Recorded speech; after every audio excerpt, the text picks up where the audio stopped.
How's it going, everybody? I am Donut. This is, of course, a Black Lives Matter, all cops are bastards, and trans rights supporting channel. You better be supporting all that shit, or you can get the fuck off this channel. This is Iron Fist, Season 1, Episode 3. What is this title again? It was Rolling Thunder Cannon Punch. So, I assume, last episode, he was talking about Iron Fist as, another side of himself. But then at the end of the episode, I kind of got tricked back into thinking of it as a literal Iron Fist, he was doing a move that was the Iron Fist. And, he is the immortal Iron Fist, but then the move is just the Iron Fist or something. But, no. I think we are going to stick with the Iron Fist is the name for the identity. He is the immortal Iron Fist, as well as Danny. But the attack that we saw where he puts all the power into one fist and does the thing where the name comes from and everything, it might be the Rolling Thunder Cannon Punch.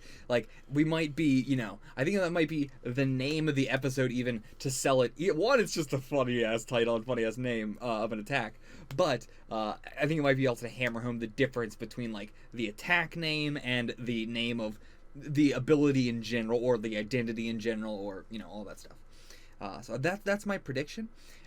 If it's not the attack we've already seen, if it's a different one, because Rolling Thunder could still just be the thing inside of the cannon. It's like a cannon blast going off. So I think it makes sense. I don't think it doesn't make sense for what we've already seen. But if it is something else, what could Rolling Thunder mean in a more literal sense? Maybe, maybe it is he can twist his hand and shock somebody, electricity can come out or something. But I don't know, I feel with the cannon as well, it seems like it's the thing we've already seen. But that's the only prediction I have. Gotta say, I love these titles. These titles are fantastic so far. Really intriguing, more so than most of the other titles for the shows. Oh, actually, hold on. Okay, so in re-editing the first episode and everything, it looks like Danny, and then re-watching that scene from last episode, the bird thing, the hawk thing, as still trying to figure out what this could be. So I don't think it's reincarnation. I don't think they're trying to imply it's reincarnation anyway. I've been maybe it's that, but I'm not sold on that. The reaction to seeing the tattoo, the reaction to seeing the bird, up by the moon. And then in the first episode, where he goes into meditative stance, he closes his eyes, and then we see the bird going throughout the city, and then he opens his eyes as we cut away from the bird. That didn't seem like he was reacting in any way, but that could be literally it. He sees the eyes of the bird or something, or... Either way, it's not reincarnation. That tattoo is way more than that. It is a faction or something. But okay, now let's get into it.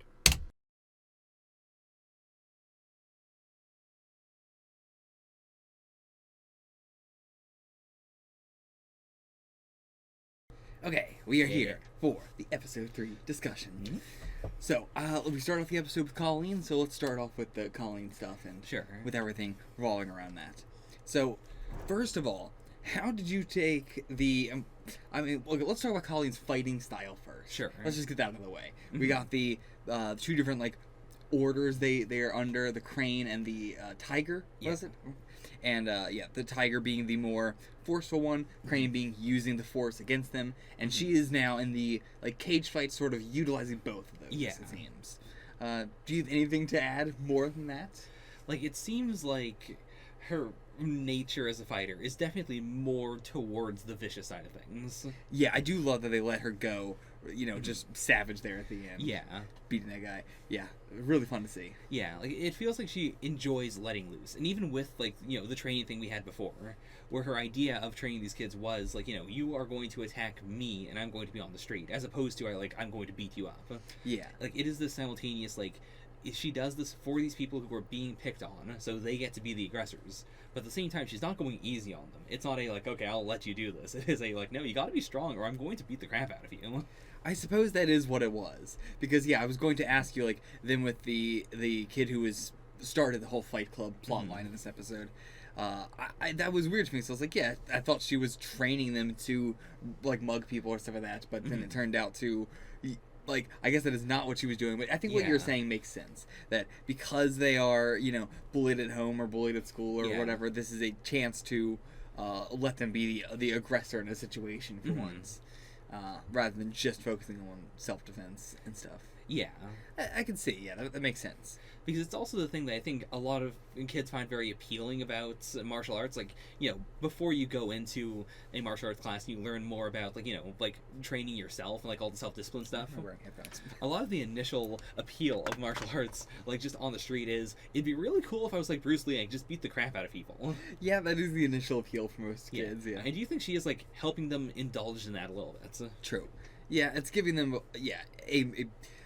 a sense of discipline without it being, like, overly so, and they already are getting it in so many other places. Like, they are still they still have a sense of discipline, but it's not they're not learning it for the craft itself. Yeah. They're learning it as a way to goof off after school. Yeah, like, I think when Danny goes into the dojo and we see, like, that one guy, bragging about his red fist, and he, like, throws a punch at one of the other kids, like, that felt like the vibe she was trying to cultivate. But to be fair, sure. I will say, actually, sure. She was teaching them how to be stealthy. True. Like, she was teaching them how to follow somebody without being noticed. Like, those were the things she was commenting on that they did wrong. Right. It wasn't the fighting that they did wrong. It was their approach was wrong. So, it is still that she was teaching them how to approach somebody silently, how to do all this, but she frowns on a, fight club. And it's just the fact that he's getting into an actual physical fight, and that is something that, right. is the problem that she has. And it's not so much the moral aspect of it, but him putting himself in harm's way. I don't know. I'm not totally sure either. Like, I do think, fundamentally, she still frowns upon the idea of the Fight Club. Like, I don't think the ending was supposed to be a hypocritical, like, she said not to do it, but then she's doing it. I think it is if you, when you use your abilities for, like, for profits, when you go to the Fight Club, you are dishonoring yourself. I think that is supposed to be an inherent, like, yes, she is dishonoring herself by doing that. Maybe, but she also did use her name of the, what was it? The Daughter of the Dragon. Daughter of the Dragon. It's also specific. I don't want to get it wrong. My memory's terrible. Jargon. Yeah, that's it specifically. Yeah. Daughter of the Dragon. Like, the fact that she said that, I feel like if it was a more dishonoring thing, she would have given a fake name or just said Colleen, rather than staking, her, like, family name on it, essentially. Yeah, I guess it depends on what that means. Yeah. Like, it seemed like, saying, like, I am here to represent the dragon. Sure. Like, dragon, whatever suffix after. Sure. Like, she's not the order of the dragon, so I don't know what it would be. But either way. Or, I mean, just Daughter of the Dragon could just be the dragon is her father's title rather than, like, the Right. Yeah. I was thinking of it as a metaphorical Daughter of the Dragon and a, like, the last one, that's sort of like a, very common thing in the MCU. But it could just be a literal, my father is the dragon, I am the daughter of my father the dragon. Could be that simple. So, yeah, there's something there with the, maybe it is what you're saying, but I don't know if it is fully a dishonoring thing. Okay. It felt more like she felt hypocritical going into it, but in the end she felt like, I need the money, and this is a kind of good way to make money, and maybe the kid was right. Like, he's a kid, but I'm not a kid. Right. That sort of thing. All right, we'll see. Like, I can definitely see your side of things. Yeah, there's a lot of, like, obvious stuff with Colleen on the surface, but there's also a lot of stuff under the surface that could be many things. Yeah. Like the whole reason for not wanting to be involved with Danny. There's very obvious reasons on the surface of just, it's a lot to get yourself tangled up in. But it seems like there is more as well. Yeah. And so, we just gotta wait for that. But right now, Colleen is a nice, like, thing to cut away from, but it's not, like, that interesting right now. Yeah. I'd say we're just waiting right now. So, that out of the way. Danny staying over there for a few, or he was going to stay over there for a bit. She was going to be fine with him staying over there for a few days, but, now with, like, I'm not sure how I feel about him being there. Like, the plan still is get her money for this place and all that. Yeah. But is his plan still doing all this so that way he can stay there? Right. Like, like, his main goal is also still now to just get back at Ward. Specifically, not Joy, but Ward. Yeah. And aside from that, with the stipulation of the payment for the dojo and everything is that still I would still want to stay there afterwards? Because I'm not sure, especially right now, maybe by the end of the season, but right now, I don't think he's gonna be good there. Yeah, it also doesn't really make a lot of sense to me. Like, it makes sense in the moment, like when he said that as a, Oh, like, yeah. you know, like, you're the one person who showed me kindness. I would like to be here. But Fully makes sense as you watch it, but at the Yeah. end of the episode, now where he is, I'm curious if he Mhm. still plans to stay here or if he would prefer somewhere else. yeah, like I know part of it is just he wants to stick it to Ward, but part of his like new settlement involves like getting a place for himself with like $1 million allowance. No, I thought that was for the dojo. Oh, okay, I actually didn't take it that way. That's what I was referring to. Ah, Yeah, Okay. that is for the dojo.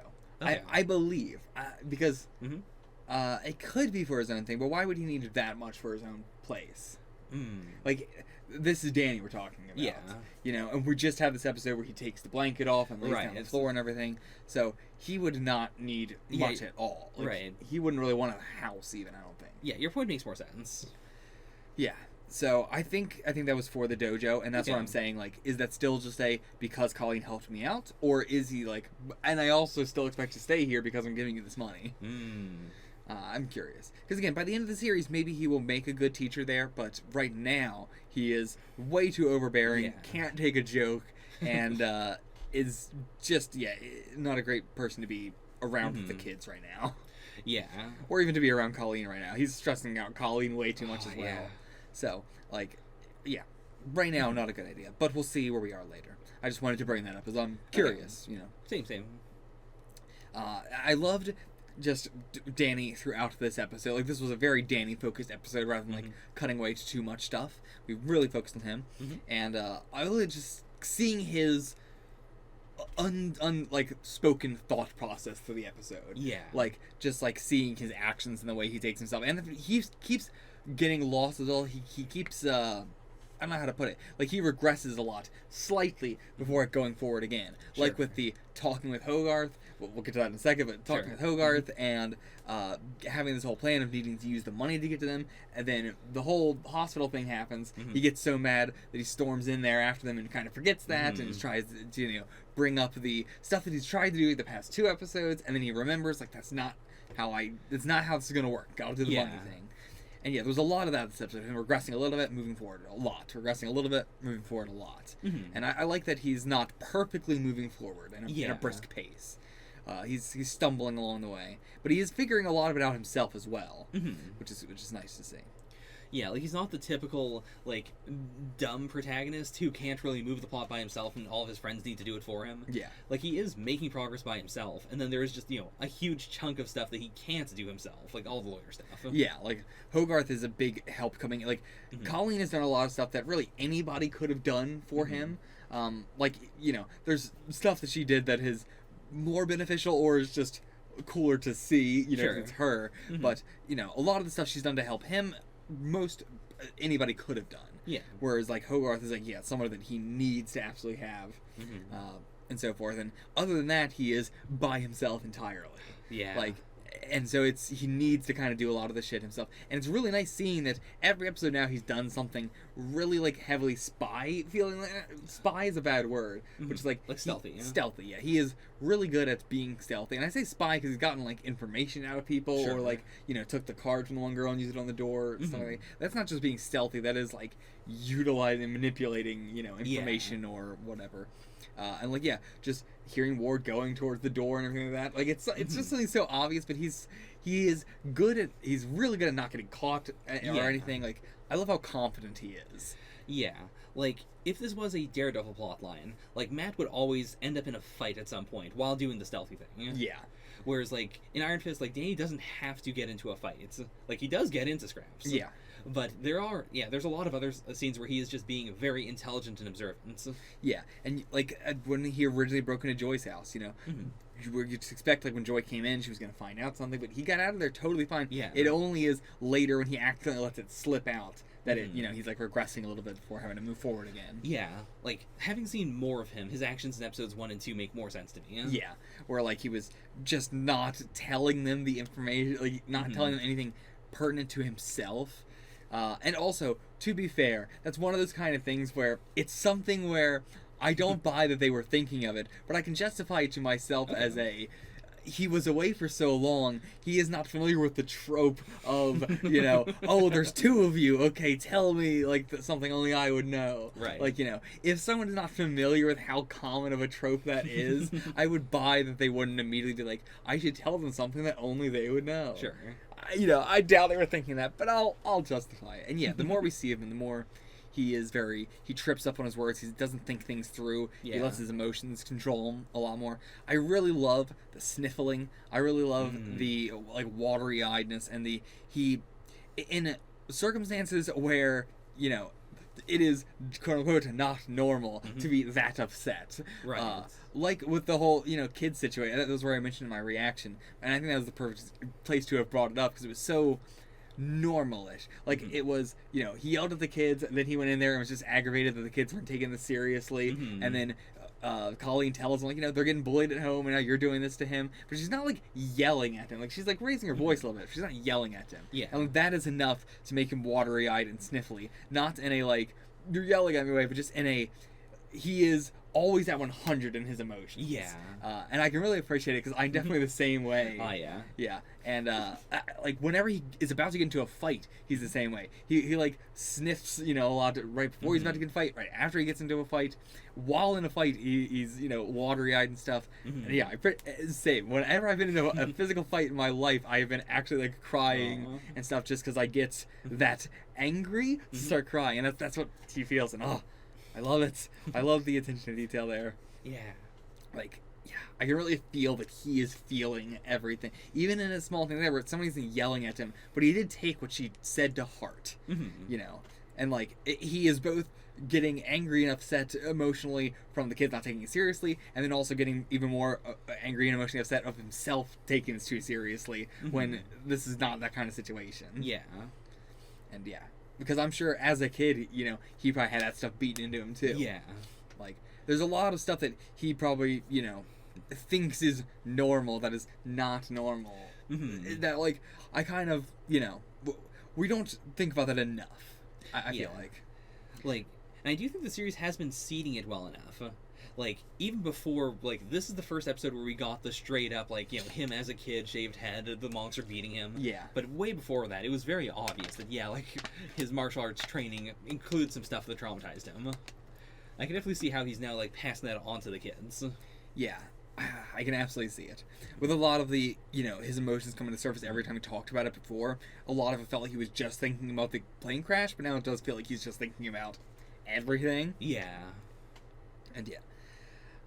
I'm not sure if I have anything more to say about that specifically. Sure. I appreciate how much he takes the plot into his own hands and doesn't let shit happen to him. Like, that is a lot of stuff in just media in general, Yeah. but also even like Netflix shows, which I love, that's still kind of a problem in some of them. A lot of Daredevil is, you know, shit just happening to Matt, and then Matt gets wrapped up in it. Right. And it's not until like the end of season 2 where he's finally taking shit into his own hands.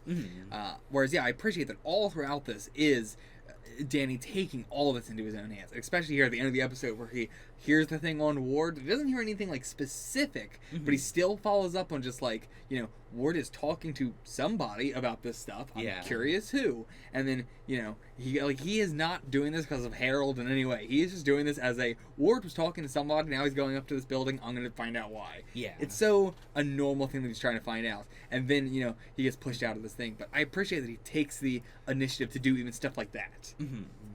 It didn't amount to anything. But in the first episode where he's like, look up Harold, look up Danny on the phone and everything. And it's like, yeah, I appreciate that even if it didn't amount to anything, it shows that he's taking initiative that he cares about the stuff and is trying to learn, you know, more so than we as the audience have. Yeah. Danny's a great character. Really, really love him so far. Speaking of Danny, his theme, I fucking love. I love that his theme and Ward's theme. I'm saying that not knowing if that's true or not. Sure. But it seems, I definitely know what Danny's theme is. I don't know if the other one is Ward's theme, or maybe Harold's theme, or just the Meacham theme in general, maybe. Yeah. But, like, yeah, we've heard Danny's theme a few times now. Yeah. That's pretty cool. And we hear it constantly. We hear it, like, so many times in an episode, because they can distill it down to, like, a little, like, few seconds of it as well. Yeah. But it is perfect in the same as his fighting style, where it starts out slow, and then it is, like, a club beat comes in, but it is kind of using the So, I think the only way I could describe it is like, again, the same way as Spidey style, using the energy against it. Okay. Or using the energy against it, not only against it, but using the club beat in a way that mixes with the slowness in a way that still makes it feel slow. Yeah. Even though it is a, like, heavy beat to it. Sure. Versus Ward's theme, which goes the exact same way. It sort of it is the very similar sounding start. Okay. I don't know how to say that. But, like, both songs start almost the exact same way. Then they introduce a club, like a club beat. But Ward's is so much, like, harder. Okay. Like, it's not masked. It's not melding into it. Mhm. You know, it is a very prominent clubby kind of beat that feels very, like, rich and pompous. Okay. You know. It does feel like it's darker. It's harder. Whereas, yeah, I would describe Danny's as, like, it starts really slow, it comes in with a beat, and then the beat, like, melds into it in a way where you don't... It doesn't feel weird that it is this, like, smooth, slow sound mixed with a club beat. Like, Right. that sounds jarring, but it works so well. Yeah. Whereas Ward's does have to, like, kind of curb the slowness to allow the hard beat to and then it gets into, like, more beats and everything like that. Yeah. But they both start in almost the same way, and I love that it's Huh. very similar in that Yeah. regard. And, like, yeah, Danny's was so perfect in the diner scene where he is messing up and everything, and then the beat comes, or the slowness comes in right as he's realizing, and then the beat fits more perfectly. Like, I think the reason why he also has the club beat like Ward is because, again, he is 50% of this company. We see him there at the end of the meeting and everything. We are going to be getting this mix of this slow martial arts, you know, using your own thing against you and using their own, like, money against them, using my identity against them and all that. It is mixing in the club beat of Ward's, like, high society with his martial artsness. That is my That makes sense. prediction, or my just, like, you know, going off on his themes. I love just talking about themes, and yeah, That's a good read. I think so. I that's my guess. I think it fits right now, at least. Mm-hmm. We'll see how it fits going forward. And yeah, I just looked over, by the way. So the title, Rolling Thunder Cannon Punch. You did tell me off camera that. Yeah. So all the titles are just martial arts attacks or martial arts Like moves. moves. Yeah, I shouldn't say attacks. Yeah. But yeah, they are all martial arts moves. So, like, Shadowhawk takes flight is interesting because, like, they did fit that to the Shadowhawk and everything. Rolling Thunder Cannon Punch. There was not, like, a one specific punch in this episode. Yeah. Like, I was assuming it was going to be more, like, less of an actual punch and more of a twist. Yeah. Like, I thought I was going to have a moment in the episode where I was like, oh, that's the Rolling Thunder Cannon Punch. But no. Yeah, I was totally picturing, like, the Luffy rifle where he just, like, twists his arm as he punches.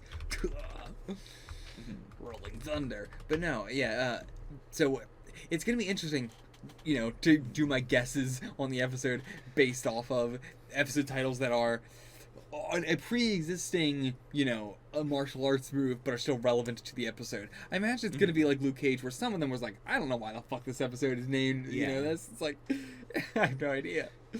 Yeah, like, I think Luke Cage is the perfect one of, like, some of them are very relevant, some are not.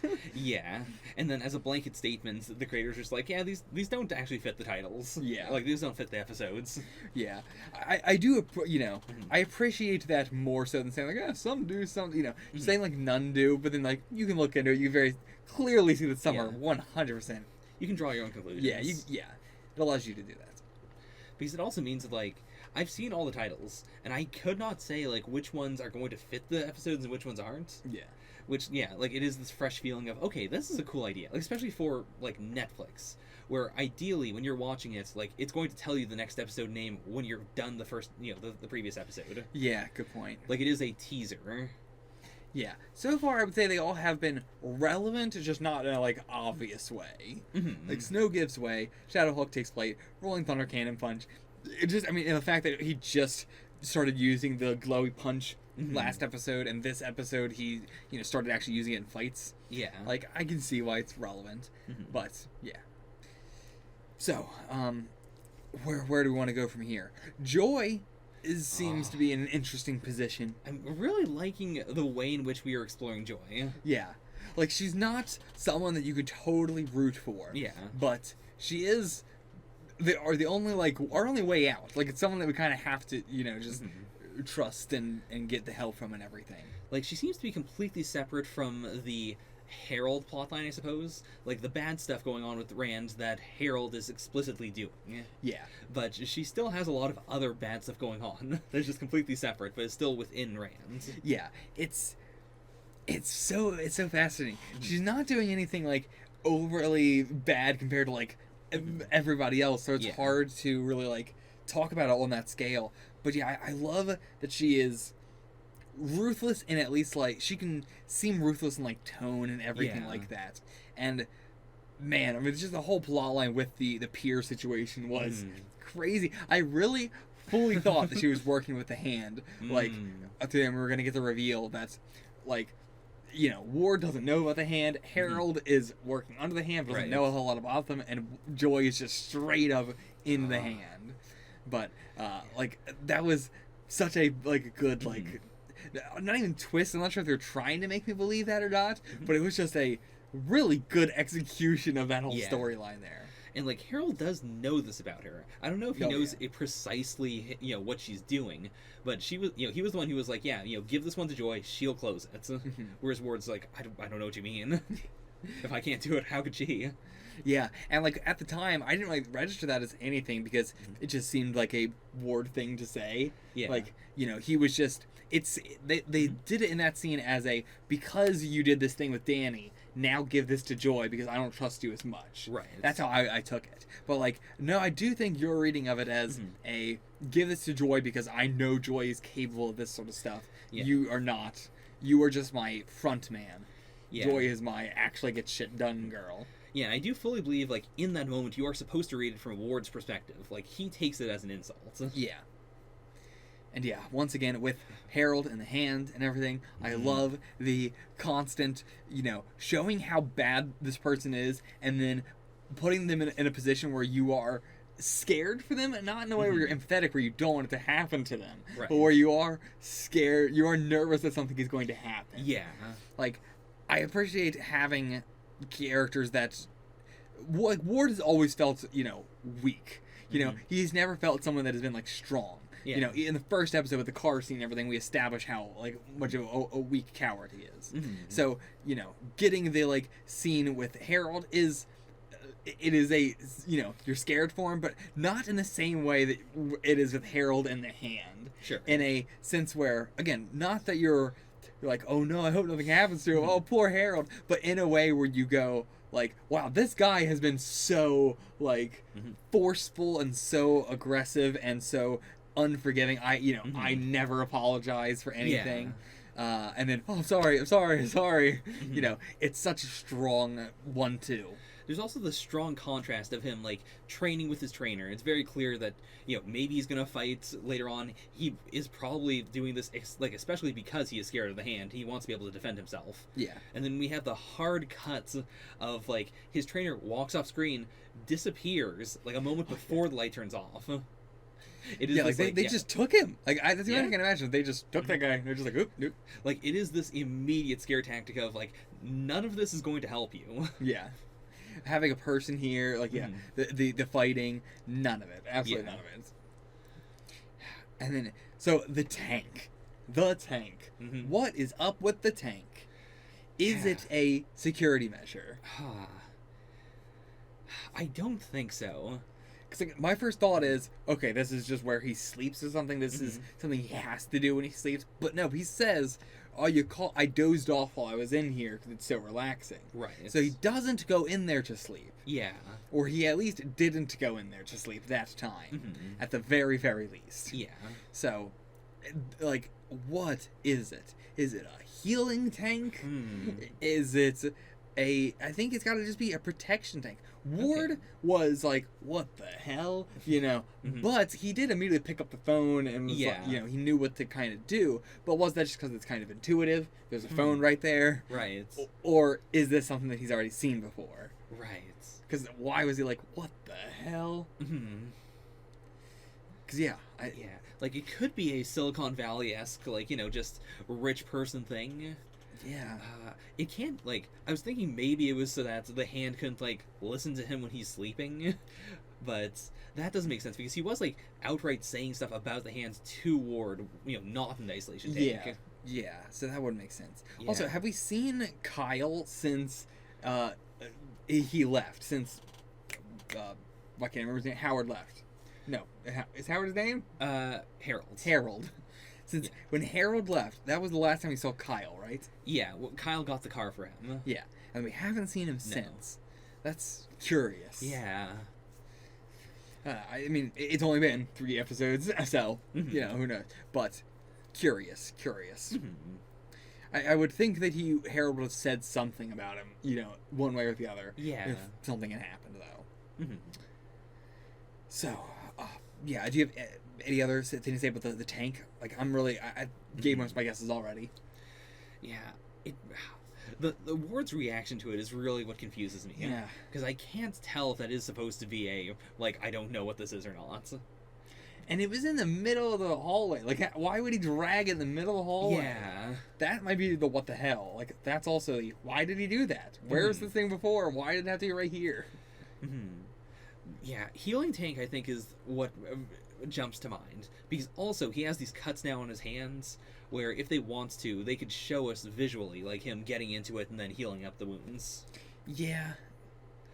Because I would also definitely take that as if he has the power to heal himself, then him showing the wounds to Ward would be yes, I was really scared, I didn't mean to do this, but now I can use this to make my son understand that he has to obey me.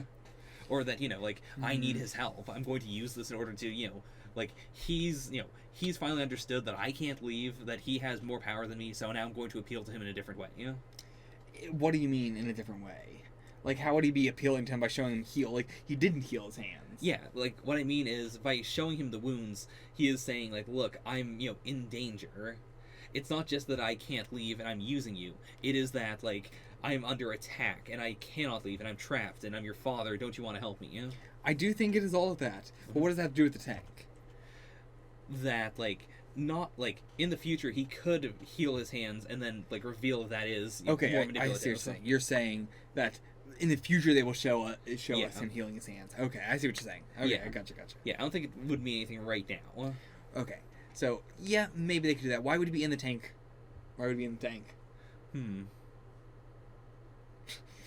Because I can't think of anything else the tank could be for. Yeah, why else would he be in there if he wasn't going to heal his hands? Yeah. I don't know. So, yeah, I don't know. Moving on from that to the next thing. Let's talk about Madame Gao being in the hand. Yeah. So, we got that because of the subtitle. But I think, I know Netflix subs, they will say unknown figure if they want it to be unknown. Yeah, it's very obviously Madame Gao's voice, and then we get the cane and everything. Yeah. I think I would have been that might have been a little bit of a spoiler if we hadn't seen the cane. The fact that we see the cane, it's well, okay. It's definitely supposed to be you may not remember this voice, but we want you to understand who this is. Yeah. Yeah, I think it was beyond obvious. Mm-hmm. But that is very interesting that she is a part of the hand, because there was the whole, Matt going to her in season 2 and everything, and she was you don't know what's going on here, and that adds such an extra layer to it if she is legitimately part of the hand. Yeah.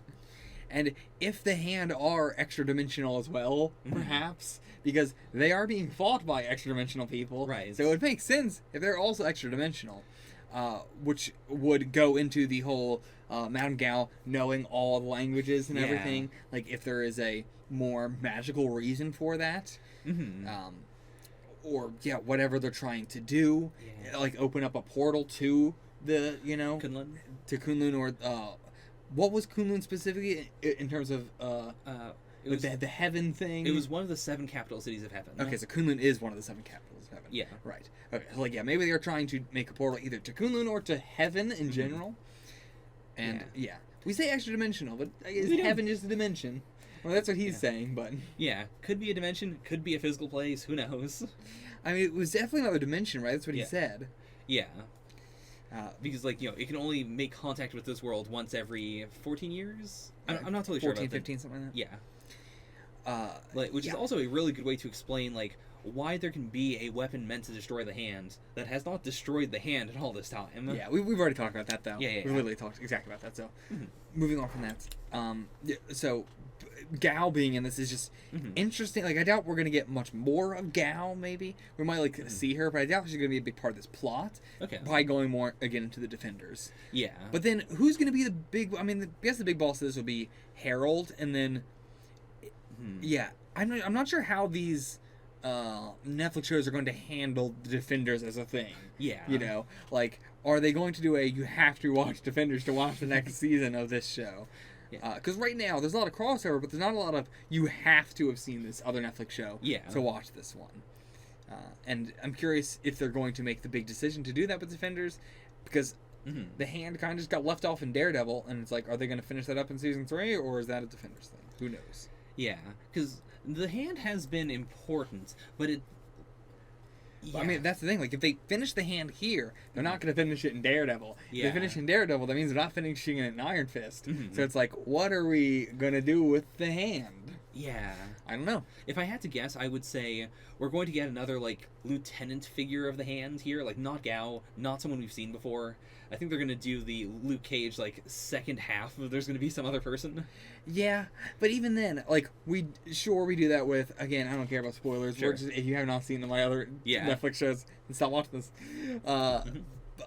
With Nobu, like, we kill Yeah. him and everything. But Elektra is basically, you know, the general of Yeah.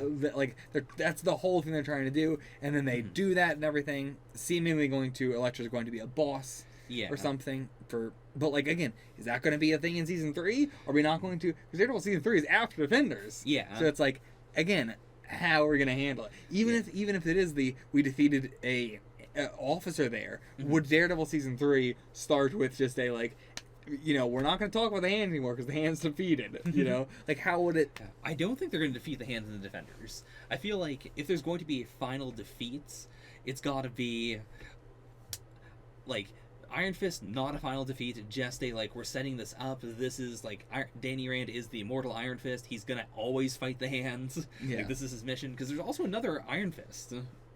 Like, Iron Fist 2 seasons. Oh, Like, okay. I mean, the show. I thought you were talking about I was like, what? Yeah. Did they say that? But okay. Yeah. Yeah. There's another season, yeah. Yeah. So, like, I think we're definitely not going to finish off the hands. I mean, there could always be something else, like here's what he does after the hand. You know? Sure. Like, there's a big well of ideas for, like, you know, what happens when the hero no longer has his purpose. Yeah. Like, Elektra, I feel like Elektra is going to be in Daredevil season 3 because she's so intimate with Matt. Oh, yeah, for sure. And she could even have, For like, sure. if they destroy the hands in Defenders, they could still have it be like, oh, Elektra has, you know, the last remaining remnants of the hand, and then he has to fight them, or something. Yeah, they could do plenty of stuff like that. Mhm. But as far as Iron Fist goes, I think it would be weird if they're going to do he's just going to always fight the hand thing. Mhm. Like, I think it is going to be the Iron Fist from the comics. He always fights the hand. What? He's done fighting the hand by Ah. season 2? What is he going to do now? Mhm. I think that's what they would do. Okay. That's what I would do. I think it's more interesting as well. Sure. We've gotten the hand in Daredevil. We've gotten the hand in this. We're probably going to get the hand in Defenders. I think they can get the hand more again in season 2 would just be like, yeah, we're done with it. You know, we don't need Sure. to do more the hand. Like, you can only do ninjas so many times before it goes from, what, ninjas in New York, to, it's ninjas. Yeah, I mean, it's like Hydra in the MCU in total. Yeah. It's like they kind of blew their load with Hydra way too quickly, just because I mean you have to. But Yeah. I feel like they would probably do way more interesting stuff with Hydra now if it wouldn't just be boring now. Yeah.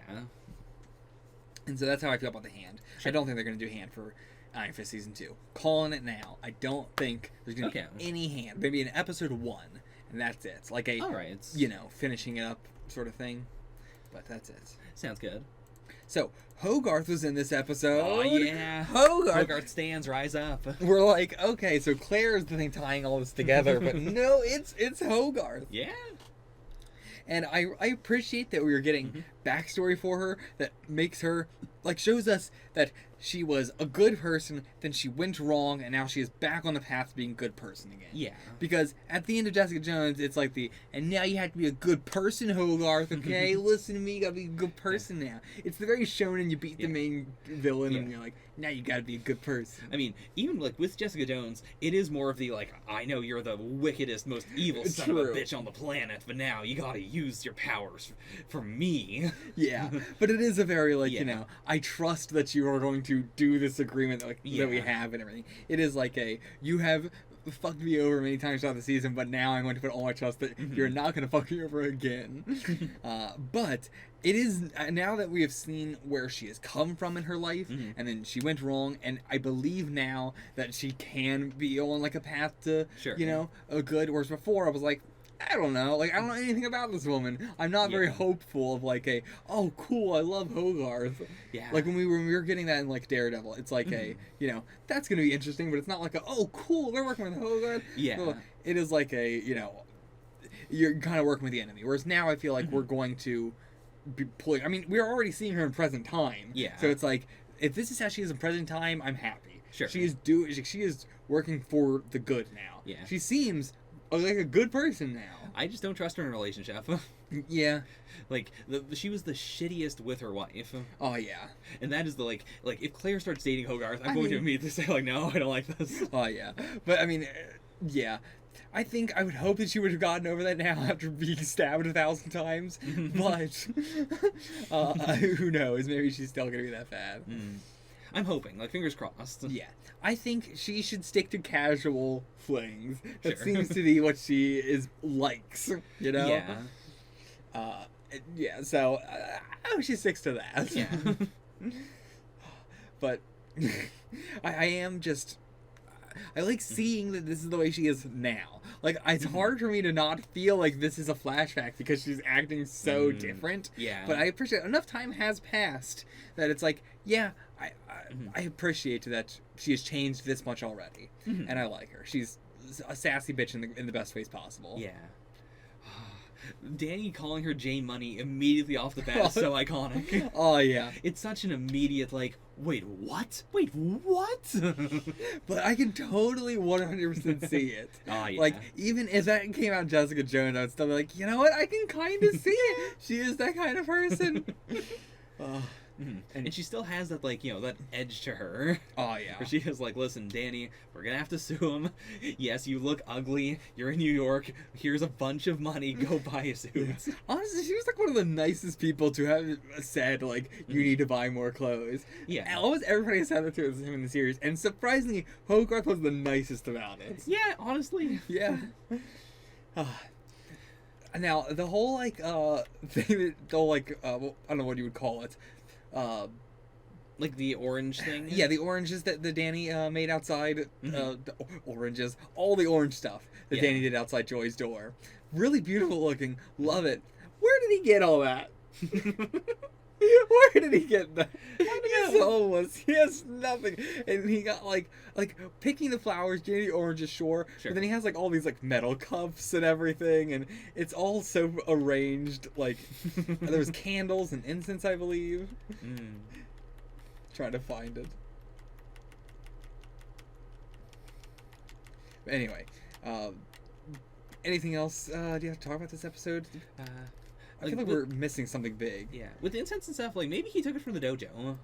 You're right, actually. The dojo probably would have shit like that. Yeah, like because he is still under the pretense of I'm going to pay this back, and he is going to pay it back. Yeah. So I could see him doing it as a like, you know, it's everyone's stuff. Man, I gotta say though, just the Meachums are so incompetent. Like, I love them as villains, but boy, they are incompetent in a way where it doesn't feel like I'm suspending my disbelief or anything. I fully believe that they are this kind of like just not thinking about shit. Yeah. Where it's like, you know, Danny's medical files, where it's like it took them this long to destroy them. Yeah. And it's like, god damn, like he got so lucky that like the whole situation got fucked anyway. But the fact that he walked in while they were doing it is the luckiest thing in the world. Yeah, like he had a chance. Yeah. He had the slightest chance and he overshot it by like a couple seconds. Yeah.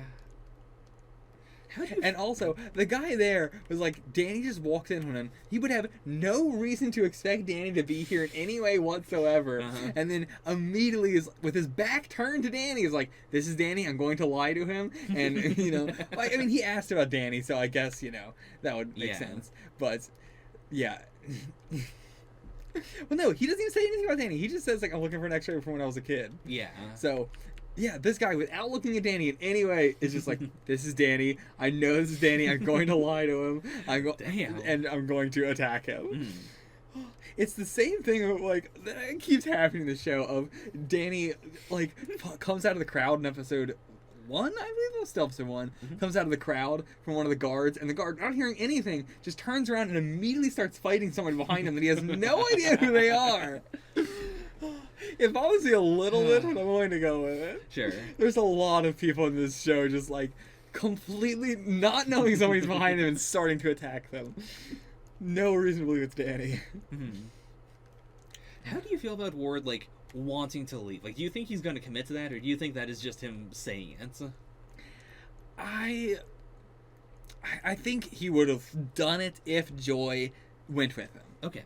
I think 100% he wants to, but he only wants to if Joy's going to be with him. And he does not want to be, like, it is the difference between, like, Danny was forced to be alone, but also Danny is, like, he had the strength to be alone and everything. Right. Whereas, like, if it had happened to Ward, he would not have. Ward would probably just died in the plane. Whereas Danny walked, a long distance and everything before he was even found by the monks. So, like, I think that's what we're kind of going for. Okay. Although it happened to Danny, accidentally, he had the strength to be alone there. Ward does not have the strength to simply leave a company. Right. It's so much more different of a thing, but it shows the difference in them, I believe. And so I do believe that Ward would leave, but only if somebody, essentially like held his hand the whole way. Yeah. Because, like, connected to that, if Danny does manage to get 51% of the company, do you think that Ward's going to take that as, like, an excuse to then get out? I think he would. I think he would, but not in a way where he is going like, now I'm getting out. It is like you've taken everything from me. Now I have no choice but to quit and live like, you did or whatever. Like, I can see him doing a big, like, not that, but a big villain. Like, now you forced me to kill, Danny. Now I have to kill to thrill. I can see something. Yeah. I could see him going full villain. Because if Danny takes over, like, I feel like Joy's definitely going to stick around. I don't know about Ward. And then I definitely don't know what Harold's going to do, / the hands. Yeah, and also, like, how is Danny going to feel about the way the Joy operates? Yeah. And how much does Joy know about Harold? Like, Joy has been doing this since Harold was alive. Right. Or rather, they took over the company after Harold died. So, did he tell her, did he teach her how to do business practices this way? Or did he know that she was going to do stuff this way? Right. Or did she learn this on her own? And he's, of course, watching the company and everything, and just watching over them with cameras, probably. There's many different directions we could take this. Yeah. Because there was also, it seemed like the Joy has not seen that side of like the bad side of Harold. She has only seen like the side of Harold that he like would put on for the family or whatever. Yeah. But there could be no, Ward, you have not seen that side of Harold. Only Joy has seen the side of Harold. Or maybe he is like the doting, like, oh, my sweet little Joy, I'm going to teach you to be the best, or, like, praising her and then doing the, like, giving Ward no acknowledgement sort of thing. Maybe that's... I could see it. Because, yeah, we've already kind of been implying that just in terms of Ward's perspective. Like, a dad, always yelled at me but never did anything with you. Yeah. But we didn't, don't really think about that in, like, a business sense.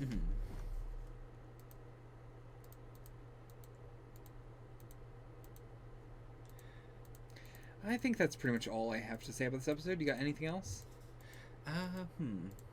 I do appreciate that Danny brought up Harold meeting him. Like, this is the confirmation of, yes, he does fully remember that, but it did work. Like, he did think it was a dream, and fair enough, he was super drugged up. Yeah. And Harold was, intentionally trying to play into it. Like, I really like that did work out.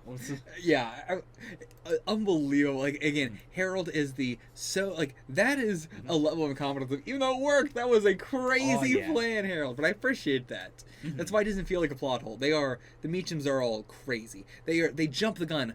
All of them, like, way too fast. Even Joy and everything, like her whole storyline with the Pierre thing is very well executed. But many times throughout these past 3 episodes, she has jumped the gun on information, saying like, "This is not Danny. I'm not even gonna bother to think about this at all." I think they're a really strong contrast to the Hand, where everything we've seen about the Hand has been very stealthy up until they have to do something, like the hospital attack, for instance. Where, like, the ninja are completely unnoticeable until they break in, and then they move very swiftly and they leave no evidence. Like, and, like, the leaving and basically just disappearing into shadows as we, think of it originally.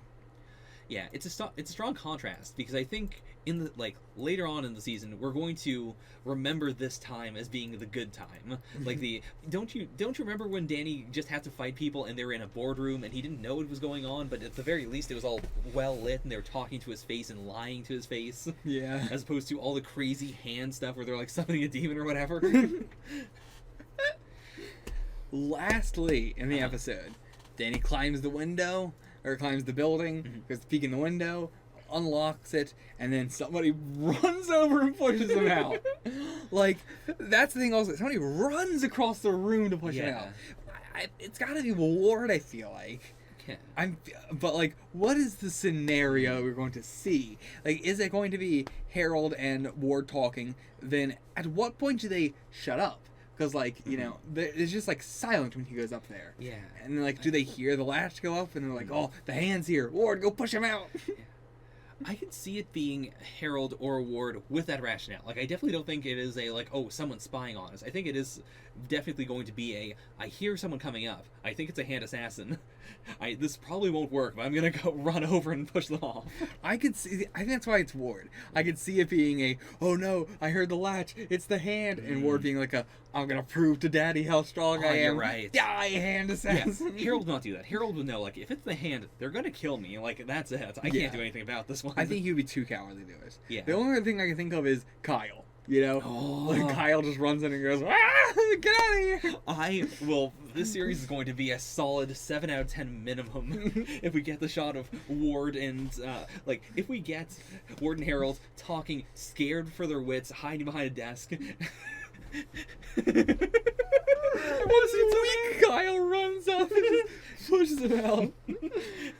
Because that would be perfect too, because Kyle would be the only one to see him. Yeah. Kyle has also looked at so many pictures of Danny Rand, though, as well. I was going to say, like, he wouldn't recognize him, but he would know. Well, I don't know. Has he researched... He's only researched other things like Iron Fist or Order of the Crane or whatever, but I don't think Harold has been like, research Danny Rand. Because why would... He's like, I know Danny Rand. Yeah. So, maybe...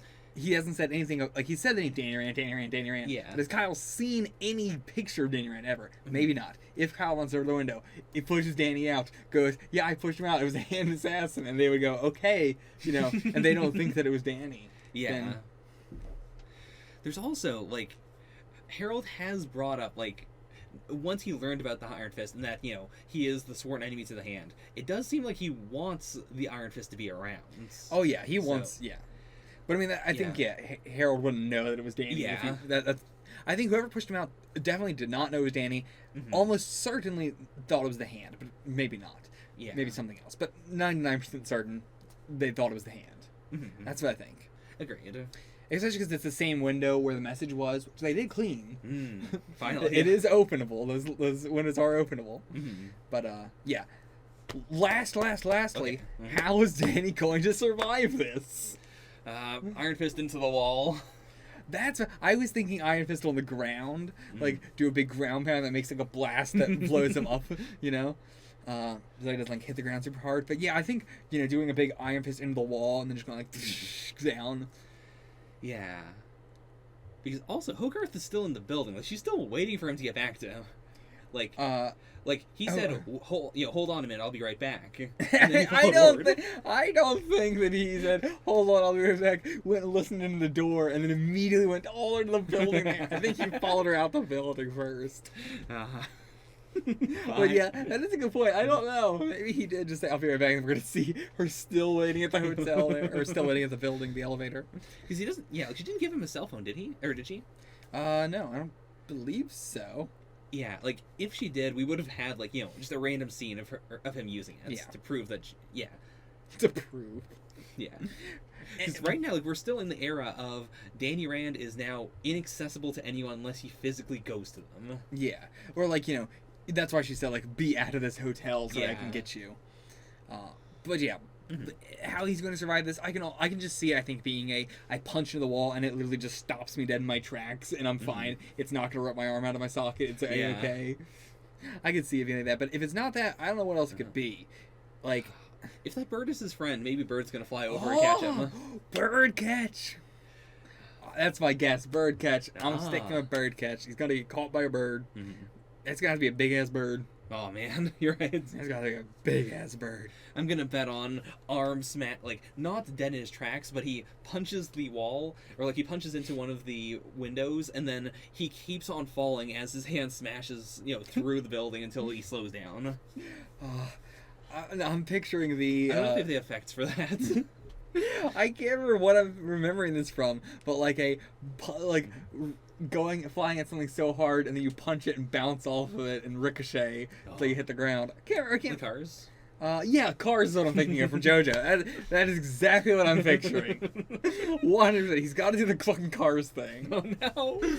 God, I can't do those Cars. I thought it was a superhero thing. I was forgetting. Cars. All right, I'm good. All right. That's it. Get the fuck out of here.